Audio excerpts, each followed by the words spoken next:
who hits the winning runs. এবারের IPL এ শিরোপা না নিয়ে কোনোভাবেই থামবে না পাঞ্জাব কিংস। প্লে অফে নিজেদের শেষ ম্যাচে মুম্বাই ইন্ডিয়ান্সকে হারিয়ে আবারও পয়েন্ট টেবিলের শীর্ষস্থান দখল করে নিল পাঞ্জাব। মুম্বাইয়ের ব্যাটাররা পাঞ্জাবের বোলিং লাইন আপের বিপক্ষে ধুকে ধুকে ব্যাটিং করলেও পাঞ্জাবের ব্যাটসম্যানরা মুম্বাইয়ের বোলারদের গুনেননি। প্রিয়াংশু আর্য এবং জশ ইংলিশ এই দুই ব্যাটসম্যানই উড়িয়ে দিয়েছে মুম্বাইকে। তাই তো দলের এমন সাফল্য দেখে হাসিমুখে উল্লাসে মাতলেন প্রীতি জিন্তা।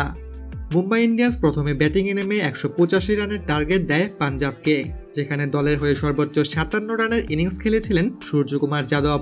185 রানের এই টার্গেটে ব্যাটিংয়ে নেমে শুরুতেই পাঞ্জাব একটি উইকেট হারায়। প্রফ সিমরান সিং মাত্র 13 রানেই আউট হয়ে যান। তবে প্রিয়াংশু আর্য এবং জশ ইংলিশ এই দুজন ব্যাটসম্যানই মুম্বাইয়ের জন্য যথেষ্ট ছিলেন। প্রিয়াংশু আর্য আউট হন 35 বলে 62 রান করে এবং জশ ইংলিশ 42 বলে খেলেন 73 রানের ইনিংস। পাঞ্জাব কিংসের হাতে এখন আছে দুটি সুযোগ, তবে তারা অবশ্যই চাইবে প্রথম কোয়ালিফায়ার জিতেই সরাসরি ফাইনাল নিশ্চিত করতে। অপরদিকে মুম্বাই ইন্ডিয়ান্স প্লে অফে পয়েন্ট টেবিলের চতুর্থ স্থানে থাকায় এখন তাদেরকে খেলতে হবে এলিমিনেটর ম্যাচ, যে ম্যাচে হারলেই সরাসরি বিদায় ঘটবে মুম্বাই ইন্ডিয়ান্সের।